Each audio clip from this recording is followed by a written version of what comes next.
Are you familiar with FBI Special Agents Kyle Seraphin? I'm familiar with the name. Is that yes? I'm familiar with the name. Familiar with the name. Familiar with the name. Let's bring in Kyle Seraphin. He's the FBI whistleblower who helped expose government censorship of our First Amendment rights. Now, we only have this memo because a recently suspended FBI agent called Kyle Seraphin brought it to the public, and we're grateful that he did. Kyle, thank you so much for joining us tonight. He's the host of something that strangely is called the Kyle Seraphin Show. Kyle Seraphin, I can't thank you enough for speaking out. I knew you guys were out there, and I knew it was just a matter of time, but you got a lot of guts putting your face and your name to this. You're doing a service on behalf of the American people, and from the bottom of my cracked and broken heart sometimes, thank you very much. Take a look behind the curtain with a real whistleblower and American patriot. Prepare to embrace the uncomfortable truth because this program has no time for comforting lies. Here is civil liberties enthusiast, Second Amendment defender, and recovering FBI agent Kyle Seraphin.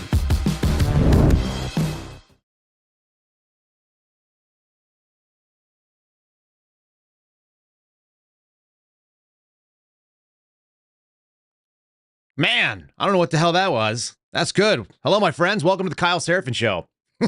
I pushed a button that said fade to black, and I guess it just straight up disappeared on me. So today is Wednesday. It's January the 24th, and we are midweek. We are just at the end of the New Hampshire primary. The results are almost all the way in, but everybody has called the race for Donald Trump. We're going to be talking about all kinds of stuff today. We're going to be talking about corruption. We're going to be talking about why people hate the MAGA. Why do people hate the MAGA?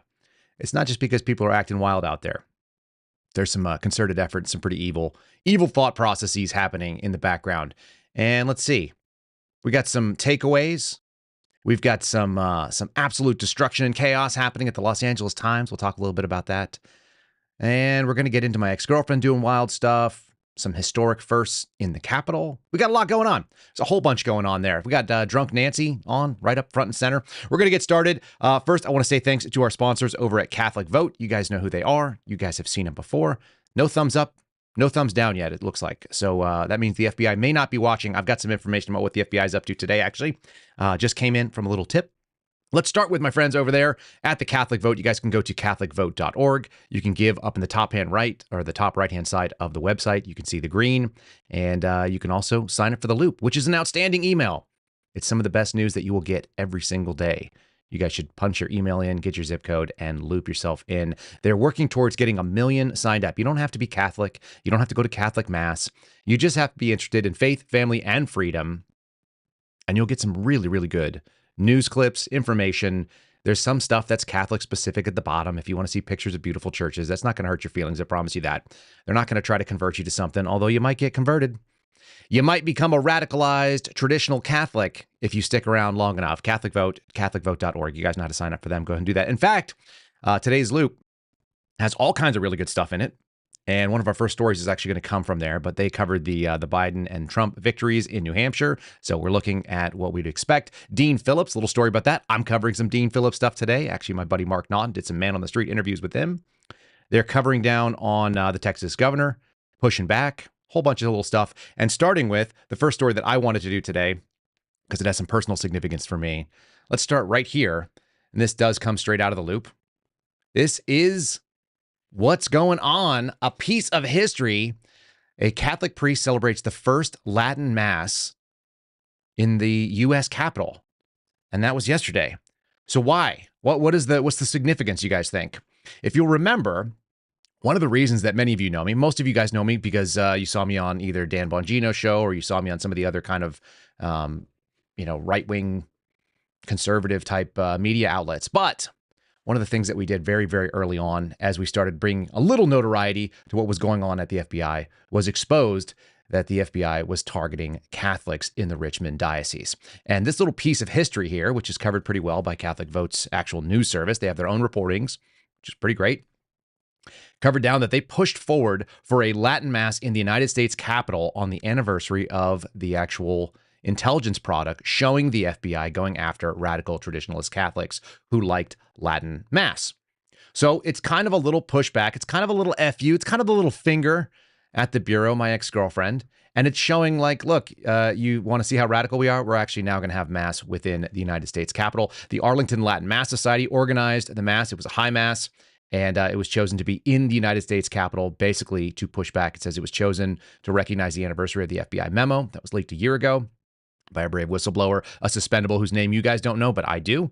And it was a message to Speaker Johnson, or a message that Speaker Johnson was actually trying to send to the American people, that the American government was founded on religious liberties, and the United States Capitol is a symbol of that government, and Catholics are welcome there. Catholics, roughly 70 million strong across the country, people who self-identify under that label. Worth noting. And of course, they quoted me a little bit in there. They talked about some of the stuff that I've been doing. But it's very important that we don't give up the ghost. We don't give that ground. We can't cede that ground to my crazy ex-girlfriend. And although I put this towards the end, now we'll keep it at the end. We're going to talk about some of the stuff that is still ongoing. The FBI director, here's kind of little drop in the bucket for you. The FBI director is going to be speaking today. This is just letting you know. We still have sources within the Bureau that are letting us know things. The FBI director will be at the Academy at Quantico speaking between 2 and 3 p.m. And he'll be answering pre-scheduled scripted questions. If you follow my Twitter feed, what you'll see is that I actually kind of called out Chris Ray. He's like a B-rate actor in a D-rate movie, or maybe he's a D-listed actor in a unlisted type movie. He's like the coach at a crappy high school in a Lifetime movie. That's the best way to do it. He delivers poorly written lines that have minimal impact but sound perfectly trite. That's Chris Ray. He says that he has oversight of the FBI. And because of that, we know that he's not really running the game there. And that's why he can't answer real questions. He has to have them pre-scripted because his ability to know things is limited, probably on purpose. I don't know if that's always been the case. I doubt that was the case for Hoover. I think Hoover actually ran it with an iron fist. But most recently, they're kind of keeping these guys out of it so that the unelected bureaucrats, the senior executive service, is able to do the work of the FBI. And they are careerists, and they are politically motivated, and they are mostly greedy and self-interested. Sounds like I might be on Dan Bongino's radio show tomorrow talking about that and some of the implications, some of the cross sections between that failure. And that's how you end up with a bureau that goes after civil liberties, like people's right to free speech, like people's right to the free press, like our buddy Steve Baker, who we talked about yesterday, and why that they would 100% buy into the narrative of January 6th. I've got a very long, it's not really that many words, but it's a longish tweet that if you guys are not following on Twitter, I'll post it on True Social again after the show. And it's just a quick little breakdown of how absurd it is that the FBI has not caught the pipe bomber and what that might mean. They've drawn an analogy, and I think Steve Friend was the first one to point this out to me, so I'll give him credit where it's due. They haven't been able to even tell us that this pipe bomb situation was at all related to what happened at the Capitol on January 6th. We know that the mass that was celebrated at the Capitol was related to the Richmond document because the people who set it up told us. But since we don't know who the pipe bomber was or is, and it may be multiple persons involved, could be a full conspiracy. You know, all they basically have is a date and a time that it happened January 5th, roughly 18 hours before the Capitol was surged and people broke in and the riot happens. So how do you know that those are connected? That's the equivalent, and I think it's the lazy thinking and logic that we were seeing. Anybody who's in law enforcement knows you should do better than this. But basically, the fact that Kamala Harris was at the DNC on that date and time, she was in a place at a certain date and time, is she connected? I don't believe that, but that's essentially how lazy the FBI's logic is. And that should be troubling for you because they haven't ever even established that it had something to do with what happened at the Capitol. It's why a lot of people start thinking that there's an operation going on and that it either is involved in government or that the government is complicit in it because they are now implicated.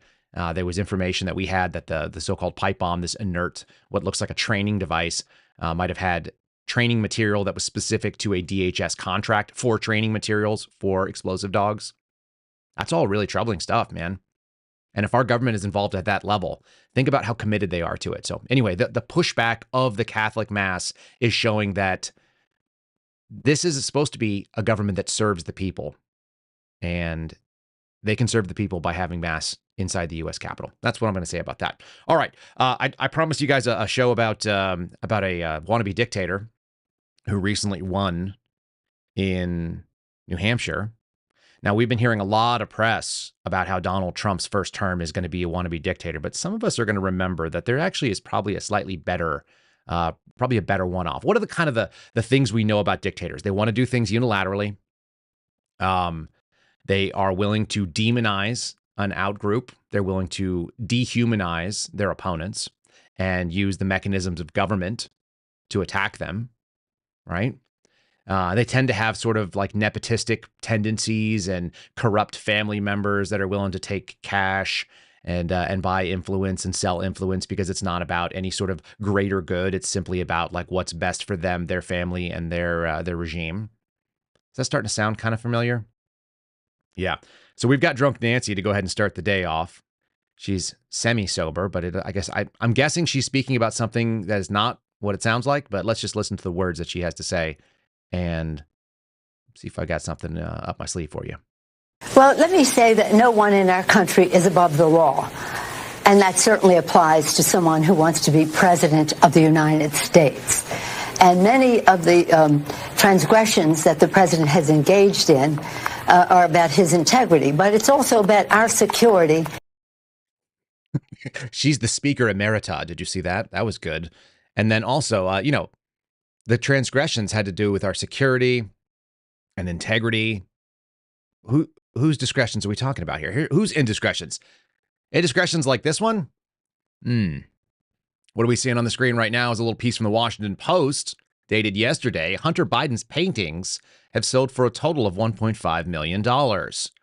Now, Hunter Biden, famous prostitute enthusiast and cocaine and crack addict, is apparently a very talented artist. And like many very talented artists, he's afflicted by the troubles of the flesh and also the Colombian marching powder, the jungle bang bang. So here it is. This is the gallery owner, a Trump donor, who sold upwards of 10 or sold these works to 10 buyers. Some people have bought multiple paintings, and the total take here, $1.5 million. This is what we've been reported. So that's kind of interesting to note, right? The thing that's very interesting is to note that the gallery gets a piece of it. That Biden's only got 60%. Hunter Biden only got 60% of that $1.5 million. That means that from that particular gallery, 3 of the buyers have been identified. 7 remain anonymous, unknown. The largest share of the works, 11 paintings, went for a total of $875,000 to Kevin Morris. Who's Kevin Morris? Kevin Morris is one of Hunter Biden's closest friend and a financial benefactor. Isn't he the guy that paid his taxes? So that's no big deal. He said, I really like Hunter's art, and I just had to give him almost $1 million for it. There's something really good about that. He's also apparently made up to $5 million in loans to Hunter. It's just because he's such a cool guy.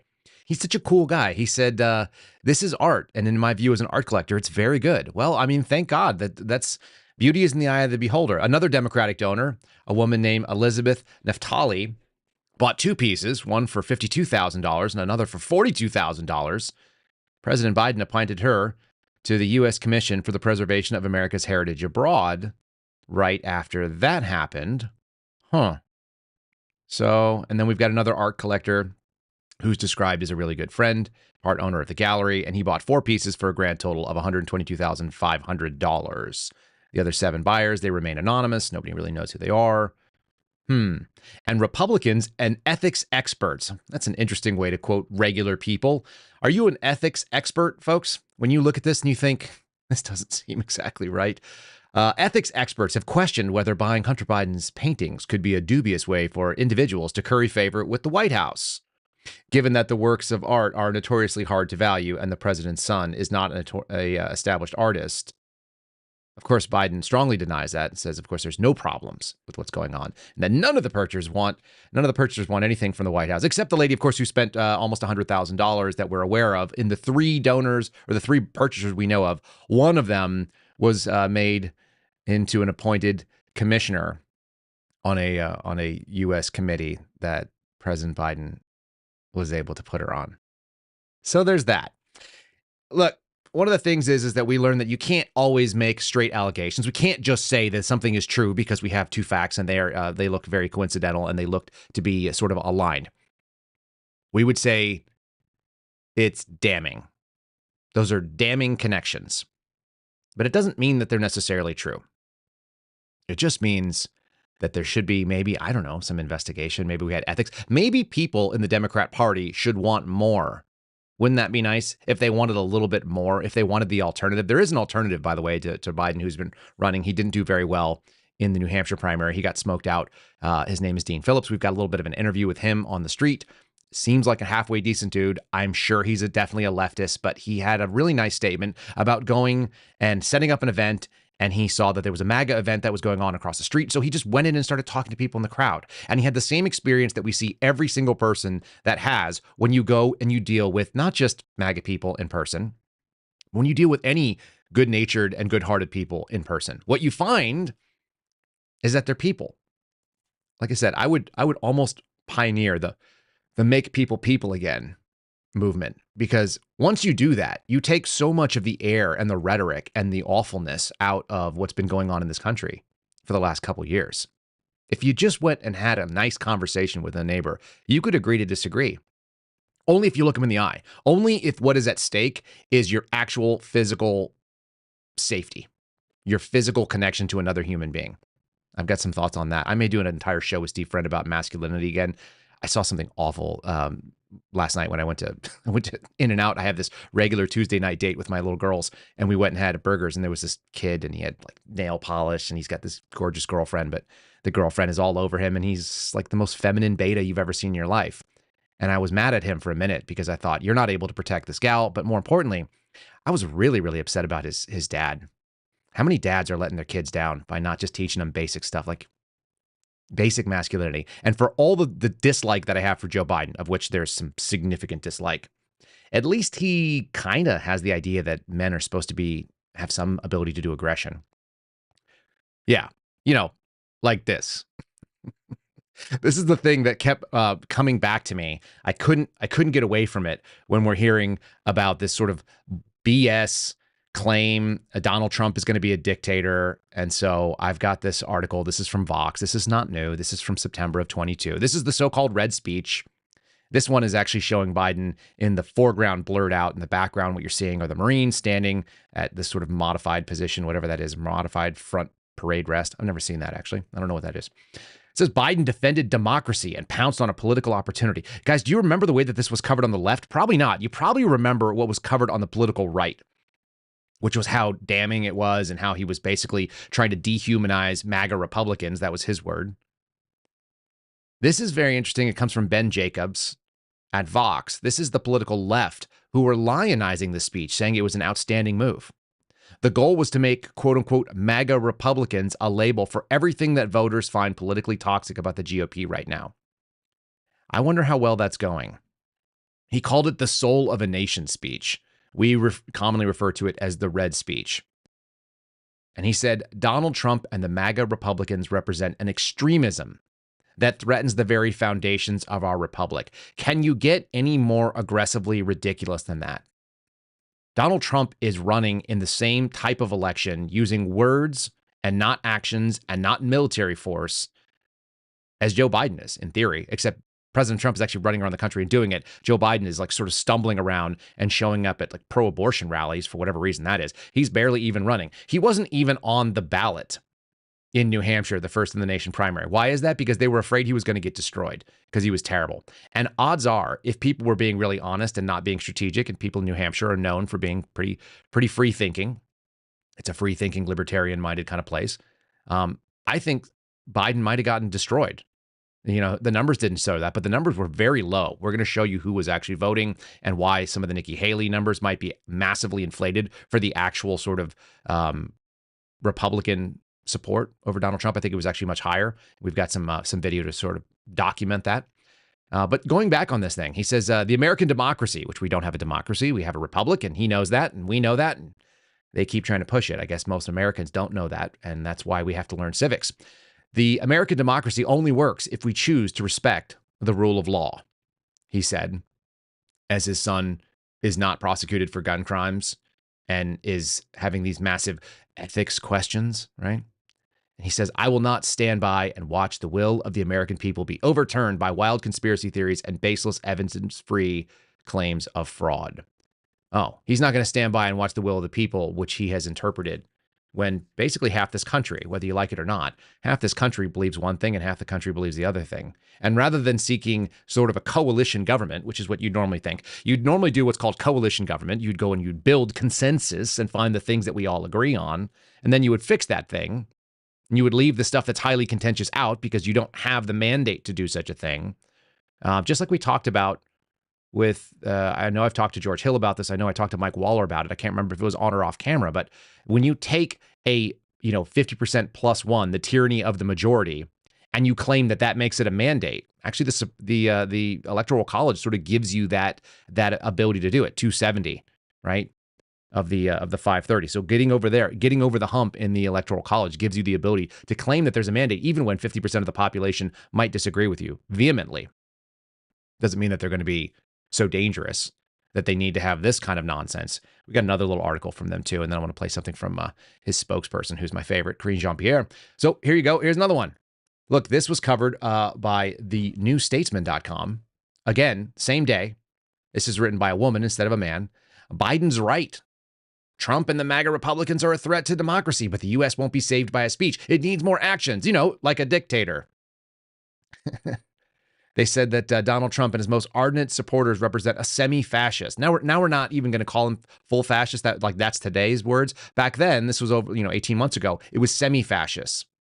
And so he has a speech in Philadelphia, made it clear there was no slip of the tongue. Yeah. Because the idea that make America great again, Donald Trump's catchphrase, that should constitute extremism and a threat to democracy. I take make America great again on its face as what it should mean. That this country was better when I was a kid.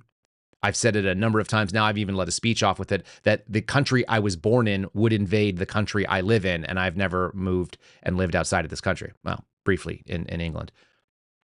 It's pretty important to note that objectively, the polling says that more people who were born and are growing up in the same era that I did, sort of the mass of the age of wage earners in this country, have looked around and said, like 60+%, maybe almost 70% of people don't think this country is better than it was when they were growing up. And more importantly, they don't think that their kids, the vast majority of Americans that were polled, even in New Hampshire last night, said they don't think their kids are going to experience a better America than they did when they were growing up. They think it's going to be worse. That's not good. That's troubling. Like that's the opposite of the American dream. That's literally undermining the American dream. And so make America great again should be a pretty straightforward, whether you like the TM version of it, the brand name of it, or whether you like the fact that it just means what it means on its face. We can take Donald Trump seriously without taking him literally. And you can say that this is not a bad goal. But instead, they've tried to demonize it. And to be in a truly scary way, the political left said, yeah, he's right. Trump, having falsely claimed that he won the 2020 presidential elections, I'm going to come back to that point, so just hold on to that in your head, now makes thinly veiled threats of political violence. He should face consequences for his actions, which reportedly include taking classified information involving nuclear seeds. Oh, this was back when they were throwing that around, so that's kind of fun. It's really ugly, y'all, to say that. And it's not like they're going to be honest about honestly anything. They can't be honest about anything because the facts and the record do not side with a Joe Biden. They don't side with what he's been doing. It's not working. It's pretty obvious. The American people have shown that both in polling. Our dollar is worth less. People's, housing prices are higher. Like all the indicators are that this is a failed presidency. And yet they're going to try to do it. What? Like they're going to run on abortion. That's what he did. If you guys don't know that, that's what Biden was doing. Instead of campaigning like normal people do during the primary season, he was at an abortion rally for Restore Roe. I guess that's a thing you could do if that's where you want to go. Pretty dark. I got a good video of Karine Jean-Pierre, who is always great. This is her finding consensus. She actually says, this is kind of the funniest. They're all about the gaslight, right? The gaslight burns eternal. We could warm ourselves through the coldest winter with the gaslight that they burn. She says basically that everybody agrees that the border is an issue, but Republicans are the ones who are stopping it. Does that seem true to you? Does that seem even close to accurate? I know those are rhetorical questions. Let's listen to the spokesperson for the White House, who's going to not just say what the president said, she's going to add a little bit to it because, he didn't really say that much. I got some mumbling at his as well. Here she is trying to sort of defend border policy under Biden. The president spoke to this last week a little bit, too. He said, he called out, he said to House Republicans, do you really want to actually fix this problem? Do you really actually want to do the work that's needed to deal with the issue that we're seeing at the border? Do you really want to fix this immigration system? I'm adding on to what the president said, but that's a question for House Republicans. I think we have proven, Republicans in the Senate and Democrats in the Senate have proven that we actually want to work on this issue, on this broken system. And so, look, if they are real about this, if they want to fix this problem, then they would get involved. They would get involved, but they haven't, right? You heard me say back at the end of last year, they left in the middle of December while negotiations were happening with Republicans in the Senate and the Democrats in the Senate. So, this is a real problem. This is an issue that Americans care about, and they want to see it done in a bipartisan way. That's what we're trying to do.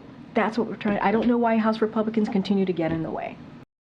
I don't know why they get in the way. I don't know why they just don't do, like some bipartisan work. Why are we not going to just do that? Why can't they just get out here and try to help us fix the border? As we are actively seeing, the Border Patrol chopping down razor wire. By the way, just my little interesting take. I've been watching a bunch of social media about this. Wouldn't it be interesting if the findings that were made against the state of Texas saying that they couldn't have razor wire if they just took it literally in a true Democrat way, in a true FBI sort of director way, and they said, well, we couldn't have razor wire. That's why we changed it all to barbed wire. We're going to just use barbed wire. And when they say, no, you can't use barbed wire, we're like, oh, we're just going to use electrified wire. Just keep changing the type of wire until we eventually run this game out, because you could at least slow down the surge. That would be nice for me. I would love to see them just once play by the same types of rules before we kind of get into the results from New Hampshire, which I think there's some really interesting takeaways from there. Let's go ahead and say a thanks to one of our sponsors. This is a Patriot Cooler. It's in my hand. I was drinking it while listening to Jean-Pierre with too much eyeshadow on. You guys called it out in the chat. It was the exact same thing that I saw, which is kind of funny. But there they are, my friends over at Patriot Coolers. You guys can follow them on social media at Patriot Coolers, or you can go to patriotcoolers.com. It's patriotcoolers.com. The promo code is Kyle, K-Y-L-E. This is the one I'm holding on to right now.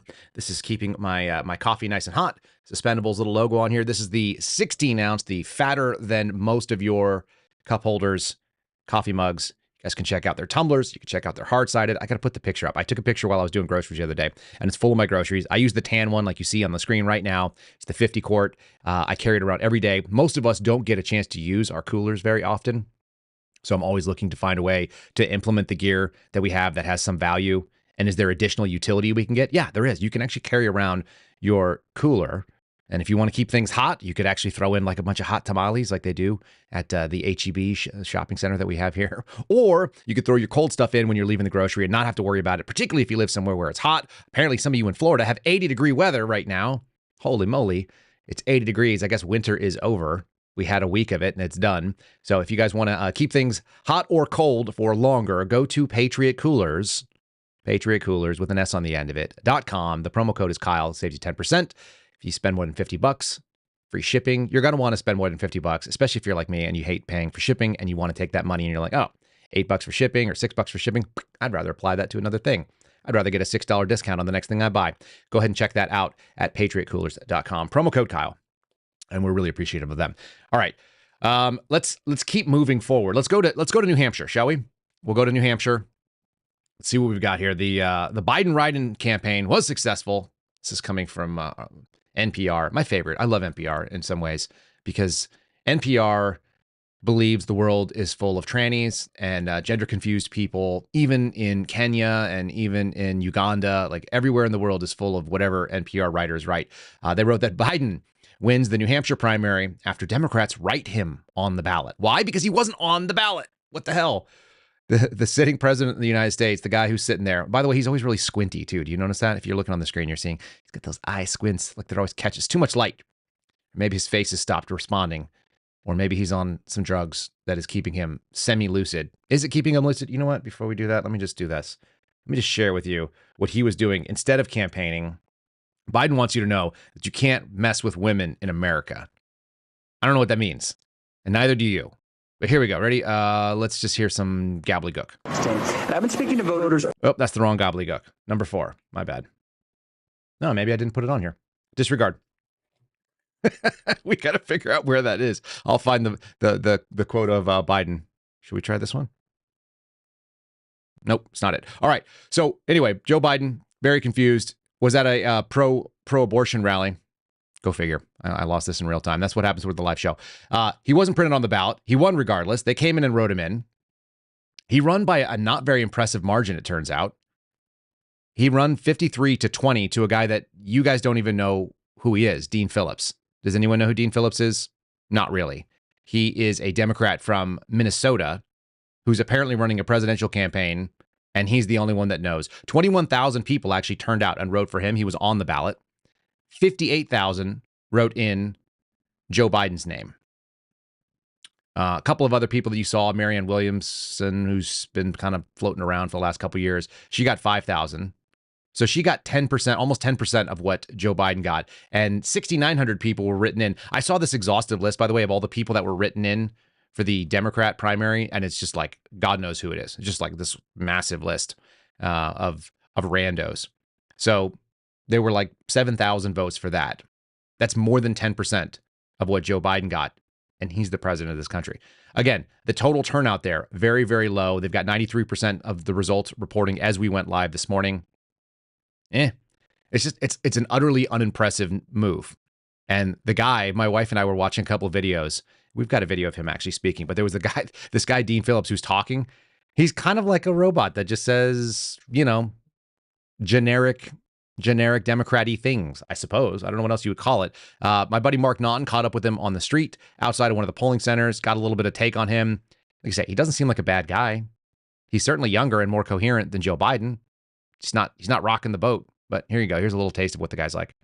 That's what they're saying. That's good news. Okay, so we're looking at 2,300 votes so far cast today.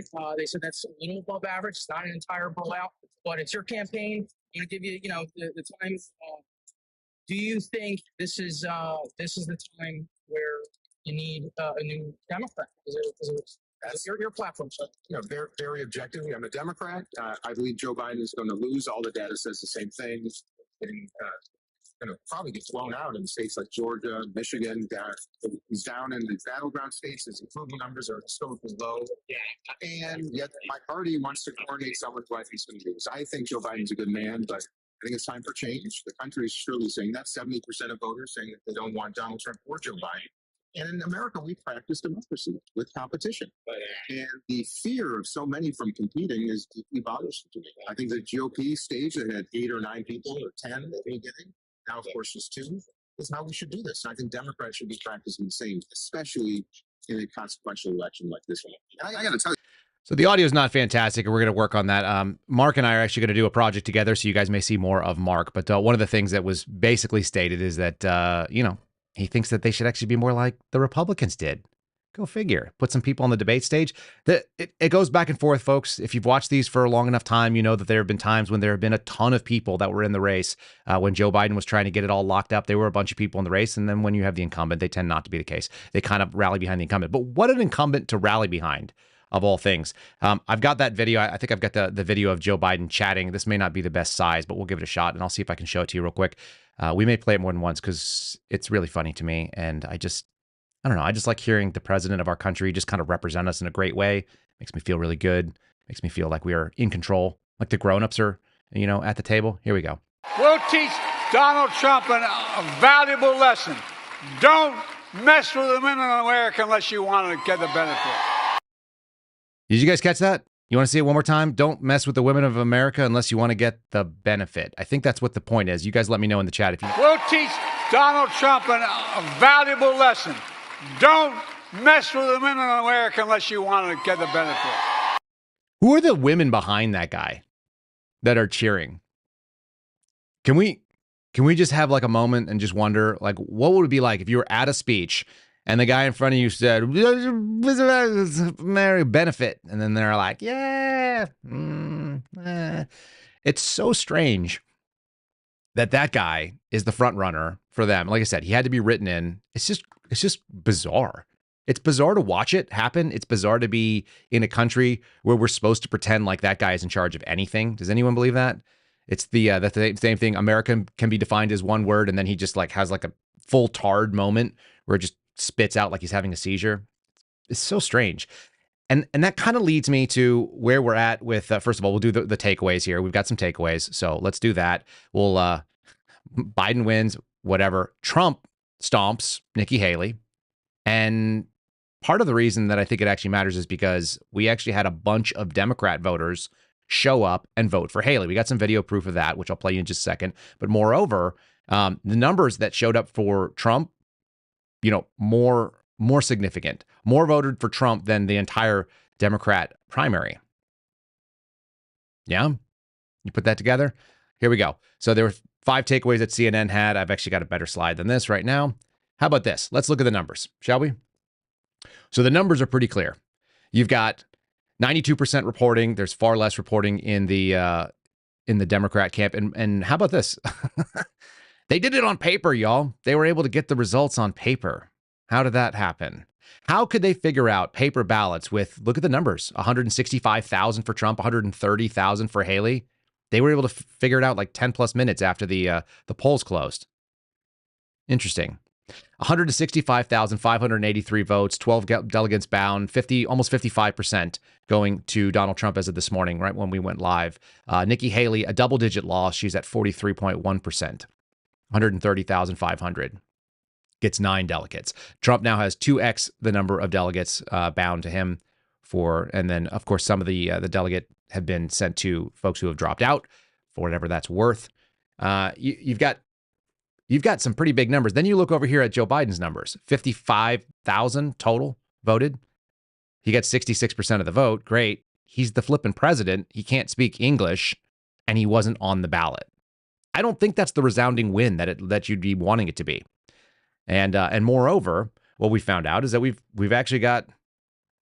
got Democrats voting that stepped in. We've got a couple little videos of people that were interviewed on the streets in New Hampshire talking about how these were strategic votes trying to push Nikki Haley into a position. I kept telling you guys, they want Nikki Haley because if Nikki Haley and Biden are on the ballot, that's a win for the Democrats, for people on the political left, hands down, no question about it. Let's try to play that video again, which I accidentally queued up earlier. And I've been speaking to voters all day, and there's really been 2 types of voters generally who I've been speaking to.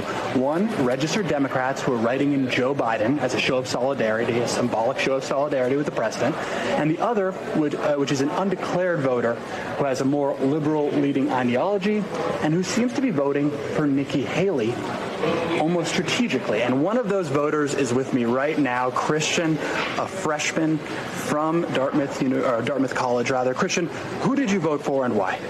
Yeah, so thank you. I voted for Nikki Haley, and it was certainly a strategic vote. I think the DNC is fairly resolute in their nomination for Joe Biden. And while I wouldn't vote for her in a general election, particularly on our differences with climate change solution, a women's right to bodily autonomy, or incarceration rates, I think a vote for Nikki Haley helps diminish Trump's influence in the RNC in their nomination, but is also a vote towards democracy. And Christian is emblematic of so many conversations that I've had here throughout the day. Rachel? All right, so he's emblematic of a lot of conversations that he's had during the day. He's a young man that's voting for women's reproductive health, which is just for babies being killed. And, I'm not sure what skin in the game he has. The reporter looks very young as well. So those are young men who are talking about how this happened. He said he's had that conversation over and over again. The one thing that I will call you in, 10 minutes left in the polls when that clip was aired. 20,000 votes registered to Trump, 17,000 votes registered to Haley at that time. All right. And then you're looking back up on the screen here, and what do you see? 165,000 votes. They were able to calculate another 250,000 votes. I'm just doing quick math, I think. 250,000 votes they were able to do over the night. So by 9 a.m. Eastern time, before we went live, they'd already done 250,000 in one state on paper ballots. Why do we need voting machines again? What do they add to us? Other than we get 16 hours of black box time and then the machines spit out an answer that tells us something. These primaries should actually be not just the primary for who's going to run in the general, but it should also be sort of the test case where you say, hey, paper ballots work just fine. We're good. We don't need you. We don't need you guys doing these machines. I wonder how much of that has to do with just the dollar amounts in the contracts. We've talked to Sonia Labasco a lot about how the TSA basically exists to funnel money to contractors like GE and Leidos to build those scanning things. They don't actually serve a function. They don't make you any safer. Any of you who know that, been traveling, they have a massive failure rate, 95, 96%, because they're only as good as the person that's involved in it. So that's not helpful. And yet, you've got this sort of like big money punched out to American companies, and they're pretty psyched about getting that cash. So maybe that's the whole piece behind it. If that's really the issue, obviously having some control or the ability to defraud our elections is beneficial to at least one side, you'd think. But doesn't that eventually swing back? Like, doesn't it, like, are there Republican hackers out there that are working on the same problem? I don't know. I'm not advocating for it. I just would like to see something like the same way that we try to legitimize any foreign nation when the United States goes in and tries to stabilize the democracy or whatever you want to call it. What do? Paper ballots, one person, one vote, voter ID. That's it. That's how the CIA goes and tries to establish these things. We're doing the exact opposite to ourselves. It's why that video about the PSYOP that we played maybe a couple months back about the QAnon PSYOP thing, where they say usually we go in and we try to do these to other countries, but we're doing these to this country. How many of us feel that? I mean, all these techniques have been basically weaponized, and I think George Hill's been talking about it. They weaponize the techniques, they learn how to do them, they hone their skills in, like, non-sophisticated populations. They turned around, they're using a lot of this stuff on us. We don't need electronics in our elections. I appreciate that coming out of the chat. That's exactly true and 100% the case. You know what they do need, though? I'll tell you this. They need to fact check Trump. So let's throw this on the screen real quick. Here's some fact checks. You guys like CNN fact checks? Are the best. He made false claims in New Hampshire. I got a bunch of them on the screen. So Democrats and taxes was one of them. It's pretty funny. The biggest one, the first one that they did is actually the largest. It's on the bottom of the screen right now. It says fact check. Trump's claims are false. I told you I'd come back to this. He lost the 2020 election fair and square to Joe Biden. Isn't that how you do real, honest, hard-hitting reporting? Fair and square. What are you in, 6th grade?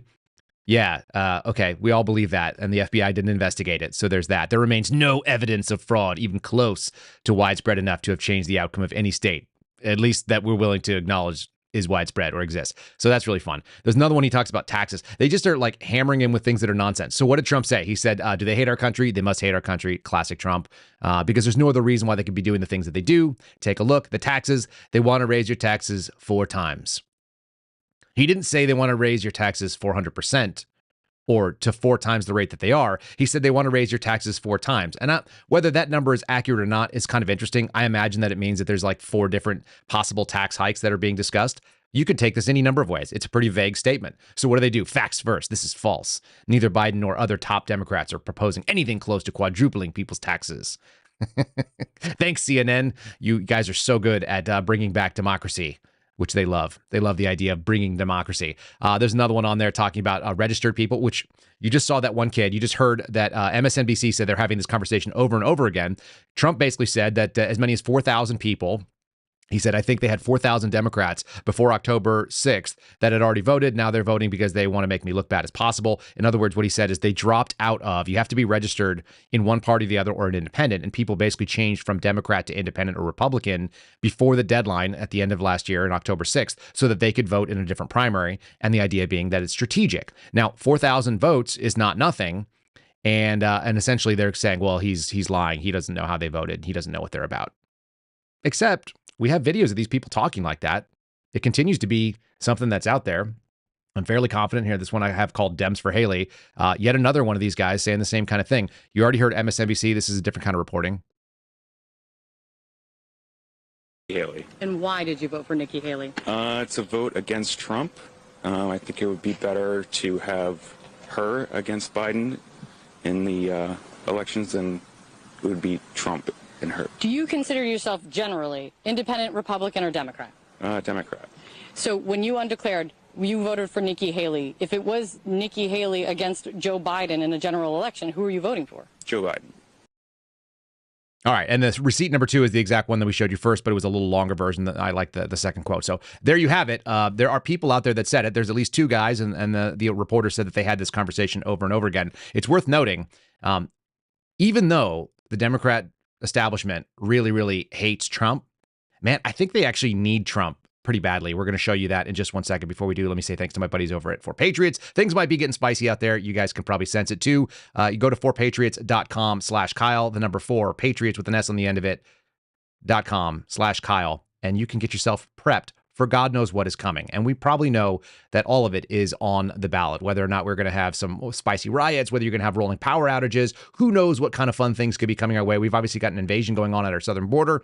Guys, get yourself set up, whether that means you got to get yourself a hatchet and a shovel that doubles as a spear, some good zombie equipment, or you're more practical and you think, hey, I need calories, I need comms, I need continuity of my capabilities and my heating. You guys can go to 4, the number 4, patriots.com/Kyle, the number 4, patriots.com/Kyle. Get yourself set up. There's a couple of options on there. You're going to get a landing page of various things. I like the lemon bars. Those are my favorite things if I'm going to be in an emergency and my life sucks and I'm only going to eat one food. I like lemon bars with high calories. They're like, what did my buddy always call them? He called them lambus. You guys know, Lord of the Rings nerds? The lambus bread that would just like feed you as much as you needed.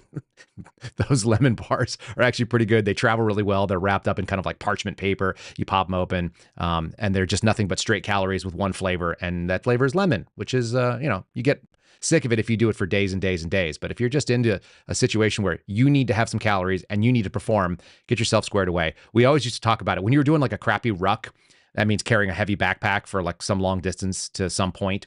When you're doing it, at some point, you just get calorie depleted and you get really depressed. And so the best thing to do is to take a knee, hydrate, and have a little pity party with something that tastes good. Lemon bars are a good option. The Hua bars and the MREs, if you're TACP in our chat, then that's another good one. And then you press on, get back to work. Check out 4patriots.com/Kyle. The promo code is Kyle everywhere we do it. All right. How badly do they need this? How bad does the Democrat establishment and even the media, the special elites that are out there trying to tell us what to think, they need it. They need Trump so bad. Look at this from CNN the other day. The LA Times plunges into quote unquote chaos as brutal layoffs loom and senior editors call it quits. They need to be having more Trump coverage. They need the mean tweets. They can't afford to pay them. They said they could slash upwards of 20% of the newsroom. They actually ended up supposedly slashing almost 25%. Okay, good. One, they're not doing news, so that probably helps.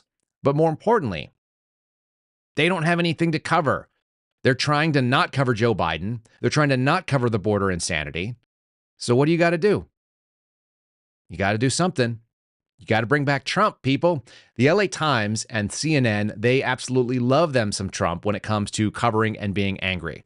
And if they were smart, they would be trying to slide him into office instead of this loser. They're at a real interesting impasse. Think about this. Think about how tough it is to be a political leftist, to be a Democrat in this country. You've got to defend Joe Biden, which is borderline indefensible. Hold on, here he is. Here's Joe Biden being weird. We'll teach Donald Trump a valuable lesson. Don't mess with the women in America unless you want to get the benefit. So you got to celebrate that guy. You got to get behind him and be like, yay, old confused guy. But then you also have to hate a guy who is articulately just slamming home all the things that make you super riled up and give your base something to read about and to click through and to fume. Like all of that rage porn is really, really helpful. It really helps your readership numbers. CNN went in the tank. Nobody was watching CNN after Trump got out because they're like, meh, nobody cares. Not important. They need this. They absolutely need a little bit more Donald Trump. They should be also promoting it. Again, there it is. LA Times just getting rocked at the beginning of the year. I don't know why they call it a venerable news outlet.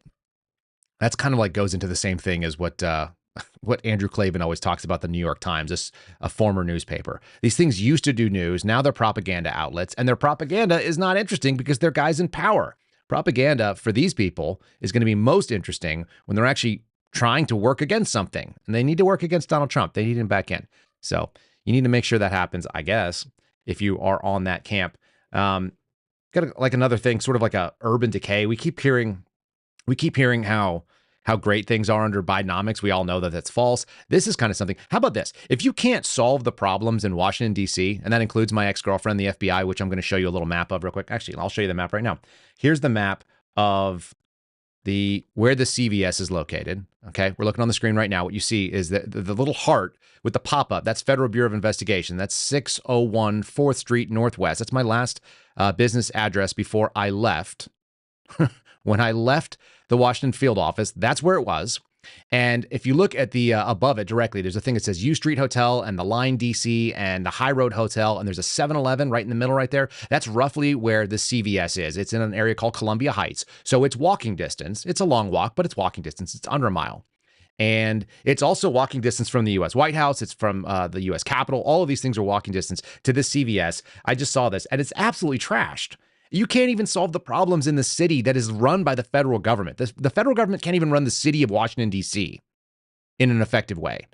How on earth are they going to try to claim that they're going to make anything else better? This is the argument, by the way, for the anti-federalists, that state power and that local power is more important. It's the biggest argument.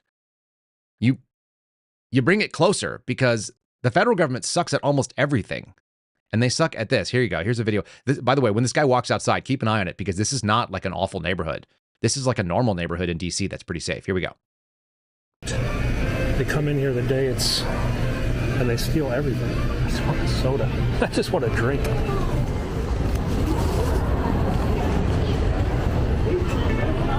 They put some stuff in here, but they can't keep shampoo on the shelves. There's like just totally and completely picked over everywhere. I just wanted that Coke. Jeez, look at the razors.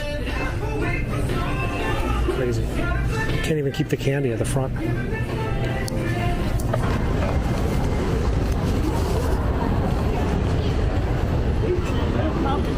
Soda.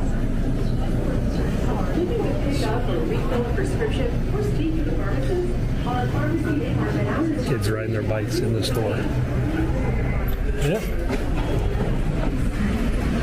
So there's the evening news crew.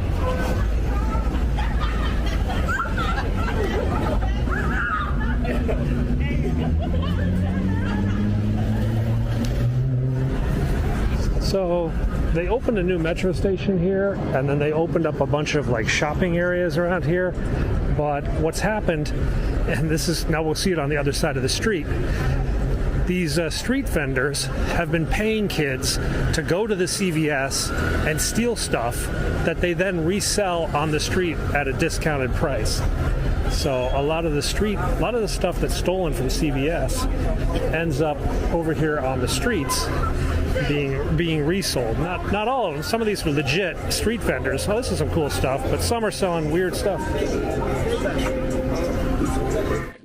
He got distracted by the pretty shells or whatever the heck that is. But the idea that you would send kids in to go steal from a CVS, and then those kids are going to turn back around, give it to people outside, and the street vendors are going to sell CVS's products at a discounted rate, which cost them nothing because they didn't have any logistics issues, they didn't have any supply, and they didn't even pay for it.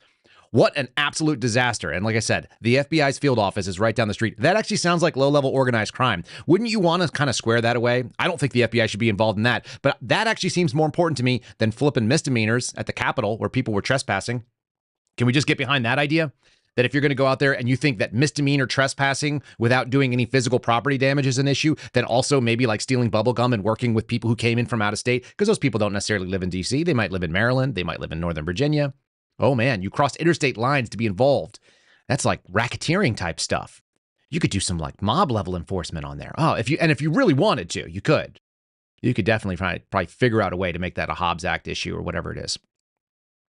They actually have an entire task force that's called Safe Streets. It's a U.S.-wide FBI piece. They're not doing that. They're not interested in doing those things. What are they interested in doing? They're interested in telling Congress what they're willing to accept.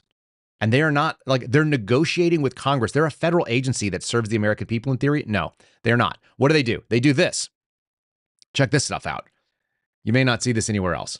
We're talking about the FBI telling you, there's that 98% compliance, by the way. 98%. 98% of the time, they don't violate the law when they're using FISA. These are FISA 702 by the numbers. 98 compliance. The compliance numbers are right up front. They're very, very proud of it. They're so proud. And it used to be lower than that. They've had a 14% increase. The FBI's Office of Internal Audits, the high-risk queries, there's a 14% improvement on the pre-reform audit. So they've actually done way better. They're 14% better, and they're only violating the Constitution, one time out of 50 when they're doing this stuff. The Constitution being sort of those civil liberties the federal government's not supposed to be involved in. Yeah, that. Unbelievable. And they're querying U.S. persons by a lot, 93% less 2021, 2022. And 41% down from that. Oh, you mean maybe because they were violating the law since 2001 when they started doing this stuff? This is craziness. This is only in government. Only in government would this be the case. And so this is the tweet from the FBI. I threw it on there. I'm going to look up on the screen here. It says the hashtag FBI is committed to working with Congress to improve Section 702 as part of the reauthorization so we can better protect national security and civil liberties. Learn more about the role of 702 in protecting the homeland at this crappy website where I pulled this document for you. Why are they working with Congress? Why is the FBI working with Congress at all? How about Congress tells the FBI what to do?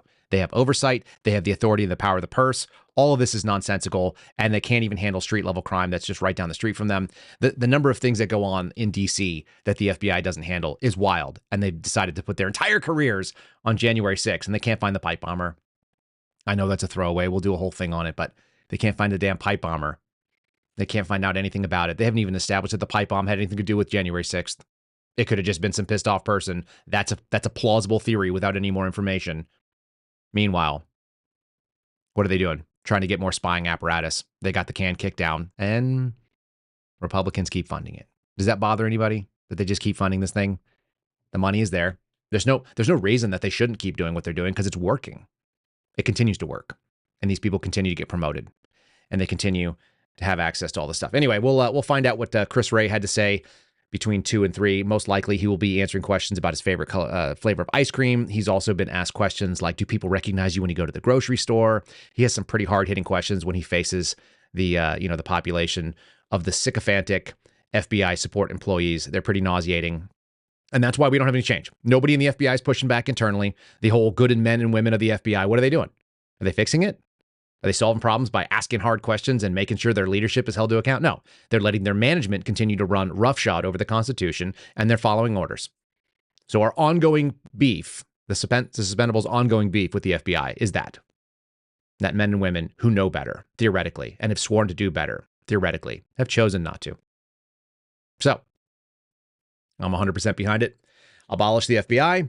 We'll be talking about Bongino's. I'll be on the radio show, I guess, next tomorrow, something like that. We'll talk about some of this stuff and some of the ongoing issues with the pipe bomber, which and what it has basically shown is a complete ineffectual attitude that when somebody dropped the single most terroristic threat on the national capital region on this particular day, that the Bureau has decided not to cover down on that and not to do the job of investigating full bore with every resource they had. No, they went after MAGA grandmas. Or as my buddy Dan likes to say, it was turn in your MAGA neighbor weekend. And that's what they did. And that's what they've been staking their careers on. But hey, it keeps working. Why would they do something else? That's a show for the day, folks. We really appreciate it. Don't forget our merch store. Don't forget you can support the O'Boyle Family Sweatshop. I actually got some rare footage of inside the O'Boyle Family Sweatshop yesterday. I may actually not tell him, but release it. I had some pretty funny stuff of Garrett pressing out shirts and whatnot. So you guys don't forget about them. It's the-suspendables.com. Again, the-suspendables.com. He's in a hole with a bunch of orders that he has to fill. Let's keep him busy. Also, your prayers for Garrett O'Boyle would be really appreciated. I know he's just got some basic sickness. He had that operation, which we talked about. He had some things cut out and has a little infection. The VA is very interested in keeping our veterans not well, but they're interested in giving all of their capabilities over to illegal aliens. So rather than good healthcare for Garrett, they're giving it to people that don't even belong in this country. You guys can support the O'Boyle family's spirits and their financial situation. And also, you can support the Suspendables in general by letting people know that we're out there. You guys can go to the-suspendables.com. Use promo code Kyle. It'll save you 10%. I'm wearing a blue version of the Last Line Strength. I don't know if they even sell these. Sometimes Garrett just sends me like really cool shirts and I like them. So check all of that out. We will be doing, I just saw it, Kyle, do more spaces. We will be doing a Twitter space at the end of this week. So stand by for that. I got a couple good interviews coming up. We're going to get Mark out on the program, and we're going to get some good conversations about his run for Congress. So we really appreciate it. Thanks for joining us. Let's do a 5-star review as well. Guys, we wouldn't be complete without running one of those. Here it is. 5 stars. Coming in from, I guess that's Tobdene? Tobdene? Tobdene. A great podcast, 5 stars. One of my top of my list to listen to, very informative. But I actually watch it on Rumble. That's what I'm talking about. That's why this one's on here. I actually watch on Rumble. It's much better with all the video clips that Kyle uses. I'm just on here on Apple to write a review. Hey, you guys can be just like Tobedeen, and you can actually write one just like that. You can go on and you can go to Apple, click the link if you have an iPhone, and you can leave us a review even if you watch it on Rumble. And we appreciate it. And we'll read it just on the show, just like that. The 5-star reviews continue to pile in. We're appreciative, we're thankful, and we just hope that you guys will continue to listen. I hope it's of value to you. It's gets me going every morning, and we'll see you again very soon. Don't forget to support all the sponsors and the Suspendables. And guys, the AMRAD is going to be again, what's today? Wednesday. It'll be tomorrow. So don't forget the American Radicals podcast at AMRADPod, AMRADPOD on Rumble as well. We'll see you again very soon. Thanks for listening to The Kyle Seraphin Show, streamed live weekdays on rumble.com/Kyle Seraphin. Follow Kyle on Twitter, Truth Social, and Instagram at Kyle Seraphin.